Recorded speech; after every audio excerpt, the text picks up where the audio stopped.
It looks exactly like Jeremy's talisman.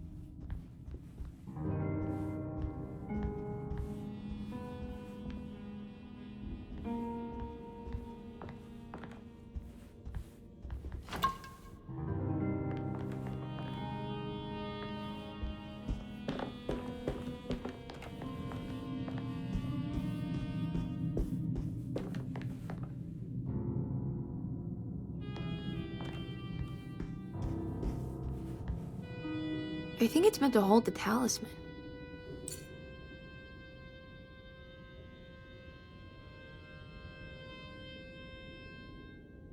I'm not sure what numbers I should use. Maybe there's something in Jeremy's notes.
What's that picture in the glass? Where is that?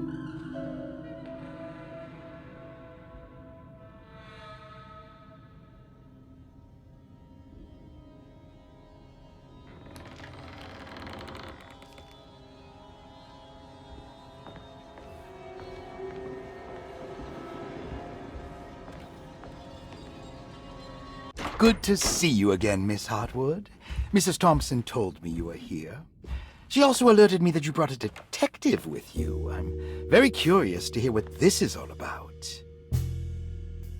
You don't remember me, do you, Miss Hartwood? We met at your family's house in the Garden District, when your uncle was about to be admitted under my care. No, I remember. Sorry. I'm not really feeling well. Oh, well, in that case, have a seat. Let me make you a drink. I don't seem to have made much of an impression on you. On the other hand, I can vividly recall you and your parents. Because of our cheerful disposition, I'm sure. You are far too intelligent to think that. You come from a joyless family, Miss Hartwood. The only amusement I took from my visit was discovering that the young lady's drink was an old-fashioned. Very astute. Is that supposed to make you seem attentive or intelligent? Whatever you prefer. Are you ready to tell me why you are here, Miss Hartwood? And why you brought a detective? I received a letter from my uncle. He seemed certain that he was in danger here. If I find out you're treating him badly, I'll be taking him back with me to New Orleans. Really? Is he going to live with you in your tiny garçonniere? That would be a spectacular way to ratify your spinsterhood. Because you are well aware that your father would never let him back in his house. No, I have it. Maybe you can bring him back up north.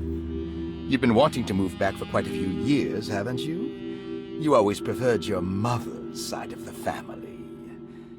Jeremy is free to leave with you. I won't object. However, there is one problem, as you might have learned. He is, in fact, missing. Do you know where he could have gone? No, I'm afraid I don't. I have my staff looking for him.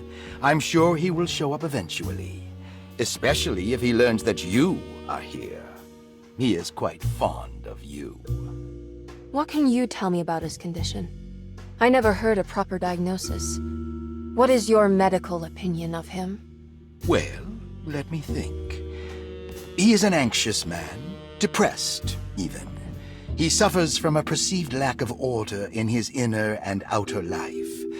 He constantly complains about events not presenting themselves according to their divine nature. And the Dark Man? Hard to tell if it was ever anything specific. Jeremy uses the Dark Man as a psychological scapegoat to avoid facing the truth that he is in any way at fault. You don't think there can be any truth to the Dark Man's supernatural existence? Why would you ask that? Can we ever be sure? If the Dark Man is some sort of evil presence that is in possession of Jeremy? Well, I assure you, any evidence that you experience supporting that claim is purely delusional. Don't get caught up in mass hysteria, Miss Hartwood. You wouldn't want to take your uncle's place in this hospital, would you? I'll be leaving now, Doctor. I need to keep looking for my uncle. Do so, Miss Hartwood. I'll let you know if he shows up.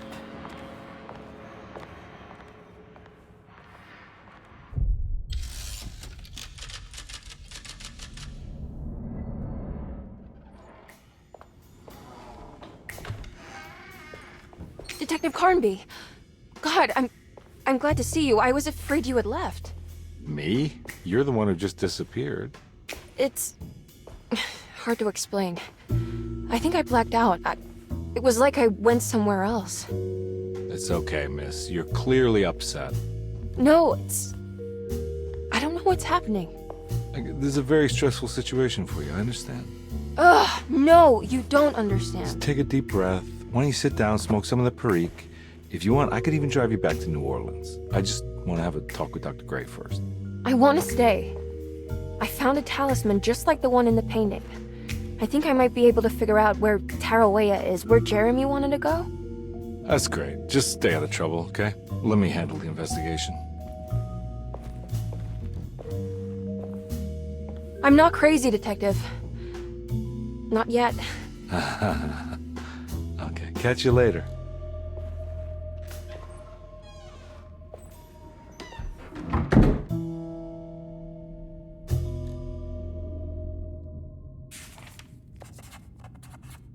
If a talisman like this can open up doors between the French Quarter and Derceto, then maybe Jeremy is hiding in some strange other world, like Tarawea, the place he mentioned in the book. No matter where he is, it's clear that my search won't be limited to Derceto.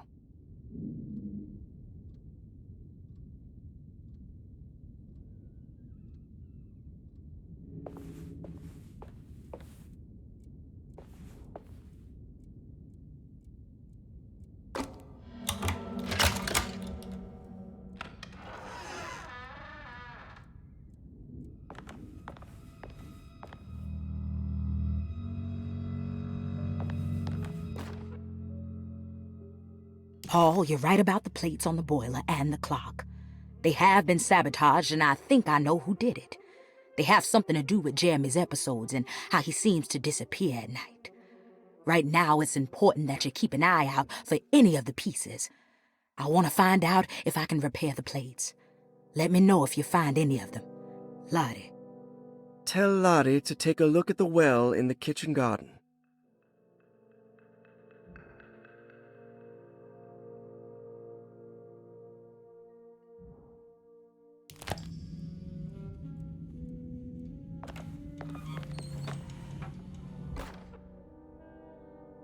Dr. Elmore Lee Gray is Derseto's chief doctor.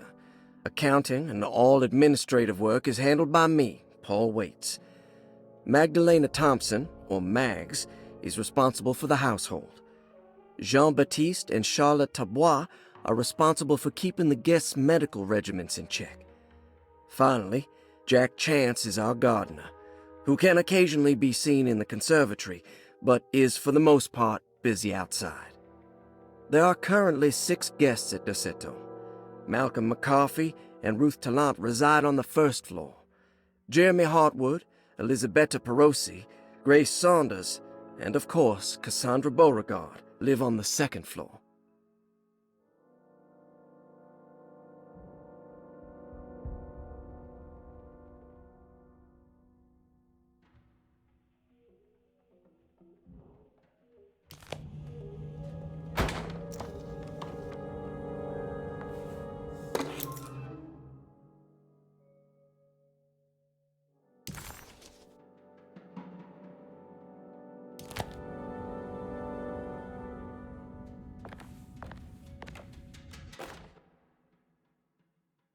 Saw your notice in the boiler room. You should know Mr. Chance won't be coming back. I got no business being in there myself, but you can take a valve from the wine cellar if you want to try to stop the steam pouring out. Be careful.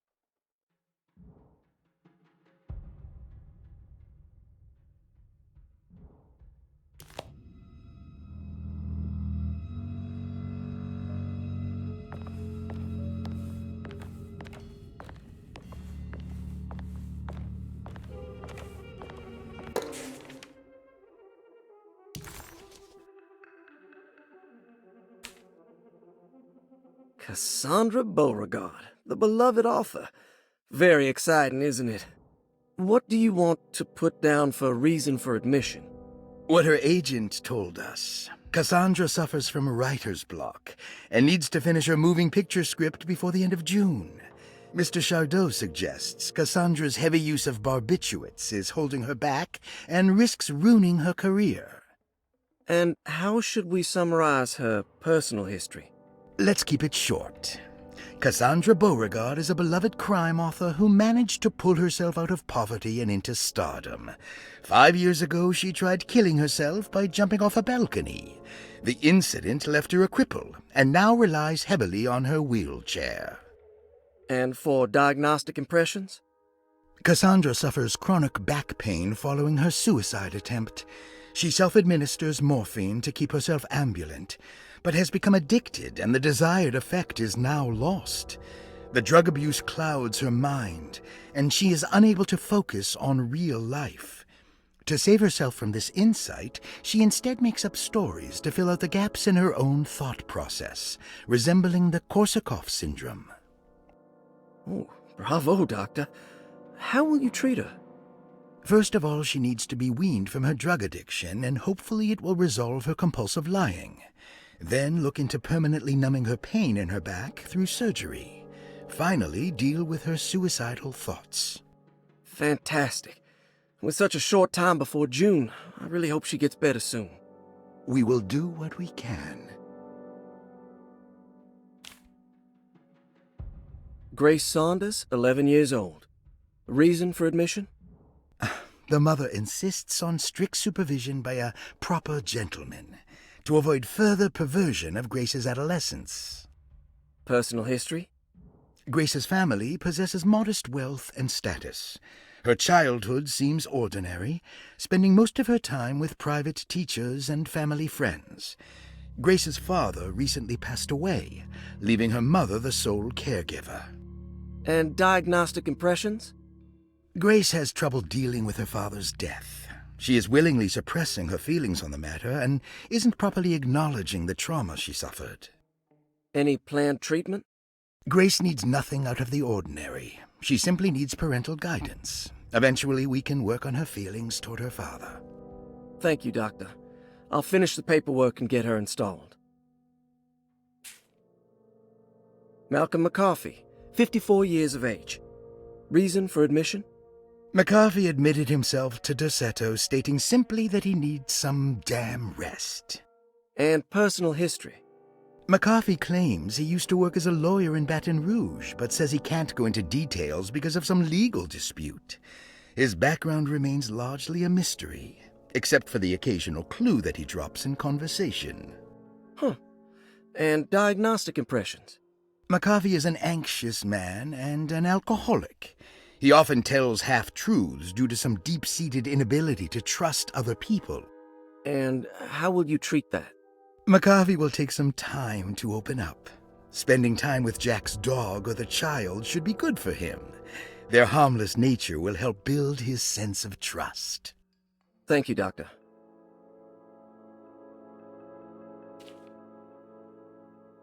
Elisabetta Perosi, 33 years old? What should I put down as reason for admission? Well, Perosi broke into Derceto and was found wandering the grand parlor. She was confused and suffered partial amnesia. She insisted she belonged here and offered to pay for her stay. Right. What do you make of her story? Perosi claims to have been a member of the Astarte artist colony some 20 years ago, a claim that seems contrafactual due to her young age. She looks to be and even thinks she is 33 years of age. That would make her a child at the time. It seems fair to say that Perosi's story is untrue, deliberately so or not. Diagnostic impressions? Do you have anything? Perosi's story is peculiar because she retracted her story about the artist colony. She no longer claims to be the same person as Elisabetta Perosi.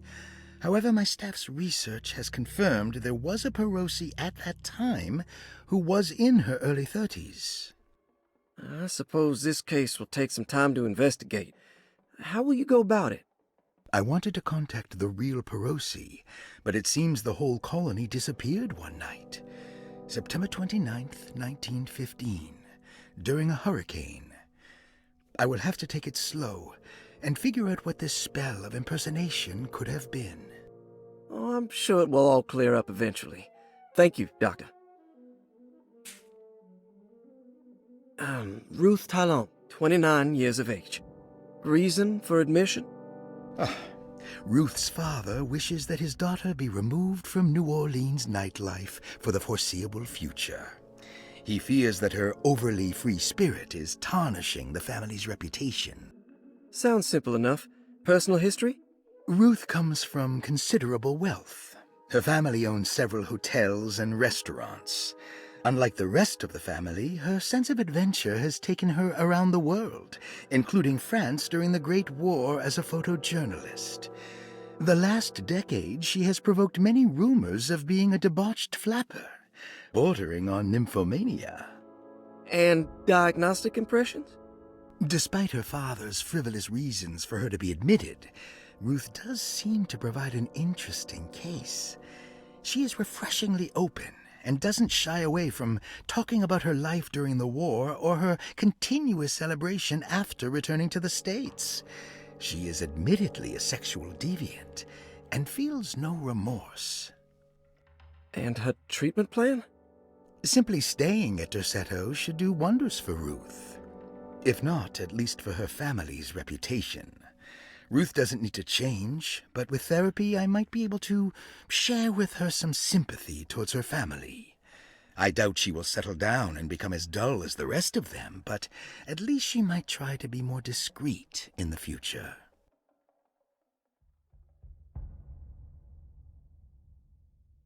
Interesting. It's all the patient files except for Jeremy's.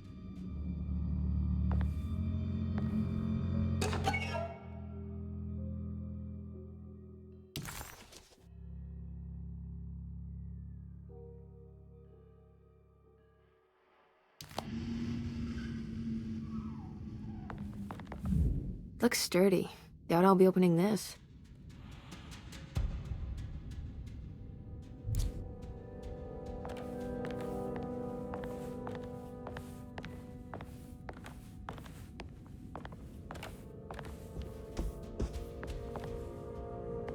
I need the key.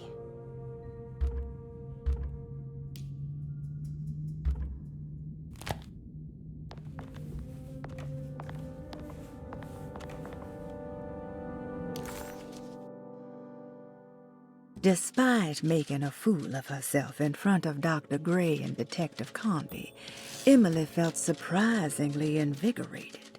She felt absolutely sure that it was her manipulation of the talisman that had brought her back to Derceto. Jeremy mentioned 2 items in his commonplace book that somehow connected him to 2 more dreams, or whatever they should be called. If Jeremy had 2 more worlds open to him, then maybe he would hide there if he was scared. Or maybe he found a way to Tarawea, the place Jeremy so desperately wanted to visit. Excited to follow up on her clues, Emily set out to find the old clock and the boiler.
What's that stain? Looks like some kind of rot. This must be the clock mentioned in the commonplace book. This looks like the thing that held the talisman in the French Quarter, but it's broken and missing some pieces.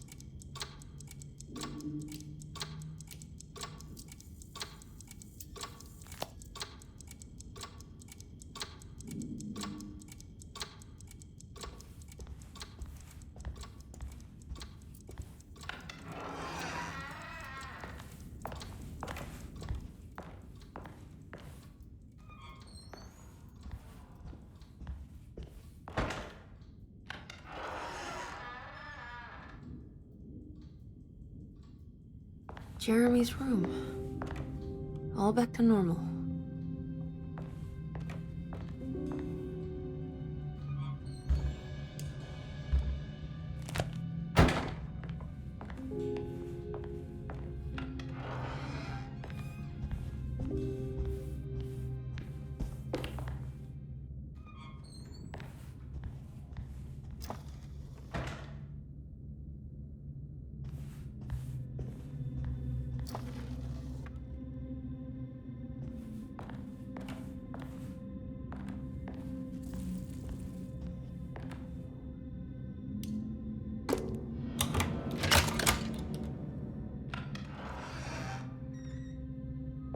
What a strange but beautiful room.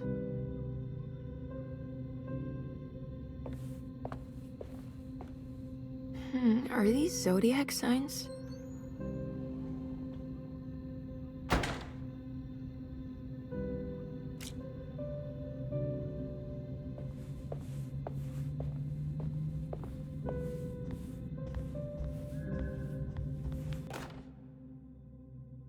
I did it!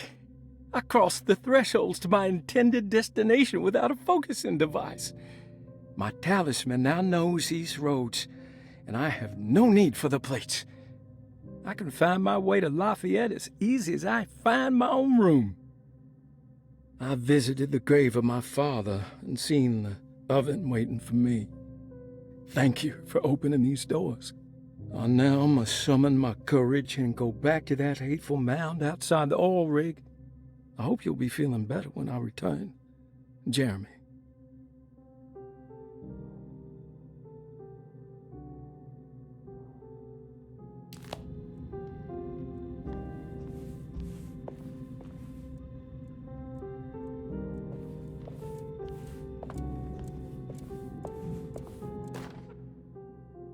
Will I need to remember how to get them out again? They are locked up for good reason. I am sure she is still able to whisper the answer in the ears of the wrong people. But not for long. I will see her burned soon enough. That black goat will be sacrificed to put an end to it all. Then it will all be over. No more Derceto, and sadly, no Astarte. Those good pirates of Pontchartrain. May you still sail the lake, until you find the shores of Hali.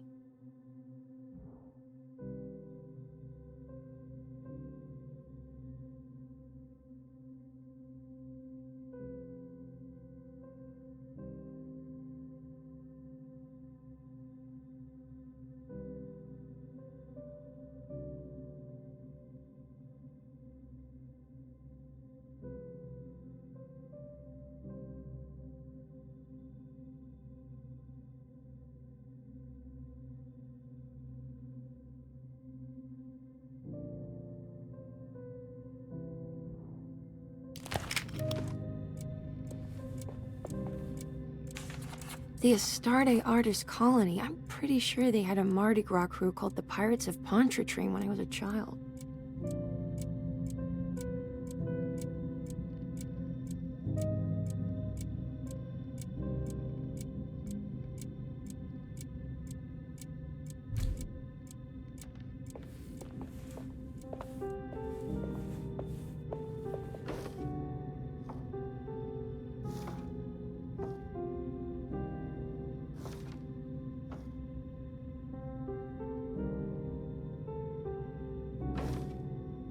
There's some aggressive-looking rot on these paintings.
Ah, here we go.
Everything's back to normal.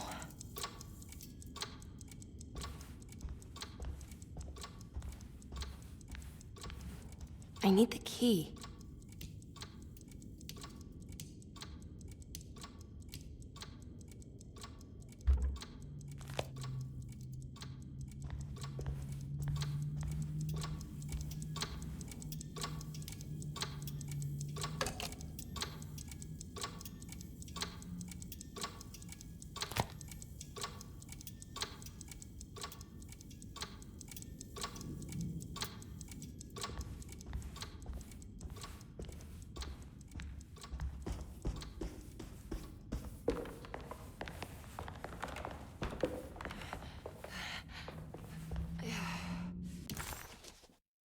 Suddenly, Jeremy's bleak dreamscape devoured Emily, drowning her in dread and darkness, only to moments later spit her out again. What had happened, and why? Was that her doing, or did someone else make it so? The simple astrologer, The old clock was an intricate machine with eccentric astronomic motifs, but nothing appeared particularly unusual to Emily. But then she discovered a large decorative plate that reminded her of Miss Jackson's ritual bench, where she had configured the talisman to open the door back to Derceto. The clock's plate had unfortunately been sabotaged, but if she could piece the plate back together, she figured she would be able to repeat the procedure and maybe open up to another world.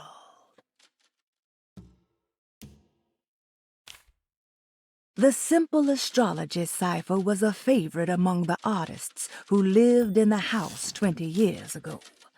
They easily turned into numbers when needed, but also acted as signatures for the members, as there were only 12 of them.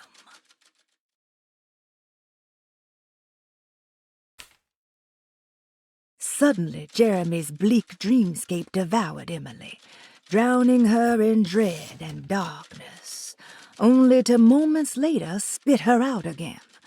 What had happened, and why?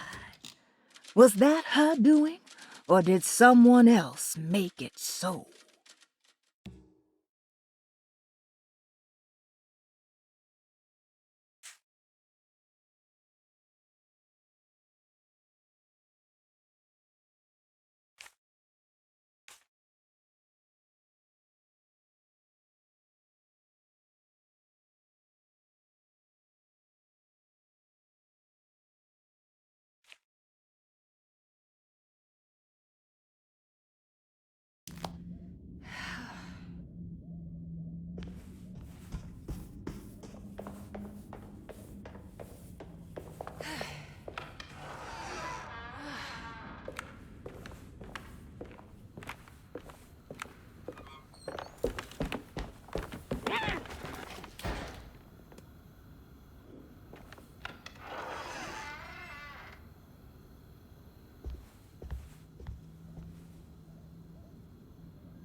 Good evening, Miss Hartwood.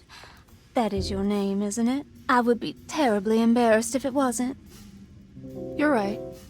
Emily Hartwood, Jeremy's niece. Nice to meet you. Ruth Talon.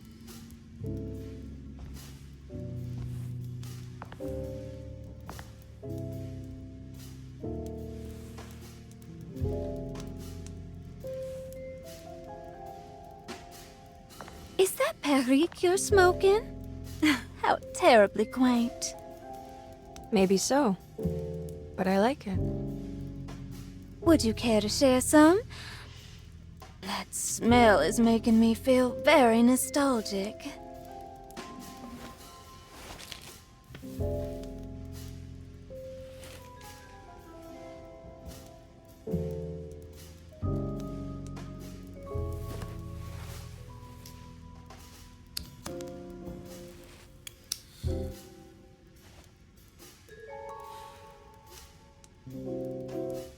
Is it all that you hope for? I enjoy your light mockery, Miss Hartwood. I can tell we would make great friends. How flattering. Too bad you're locked up in this place. Your insincerity is really refreshing. I wish you were mad as I am, then you could stay. Give it a few years and I might just be. Lunacy is one of my family's few privileges. Oh, good. I'll be looking forward to it.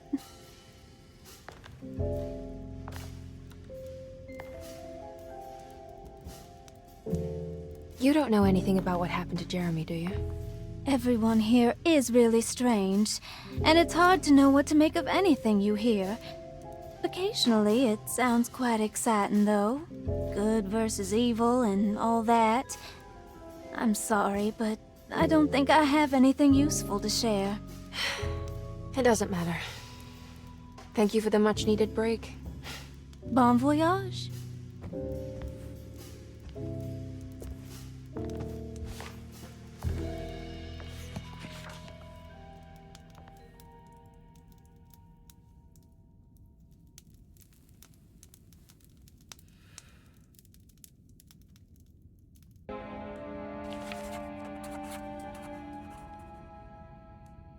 Emily felt surprised by how much she enjoyed the company of Ruth. There was something familiar and friendly about her, like they were old friends that simply forgot about each other.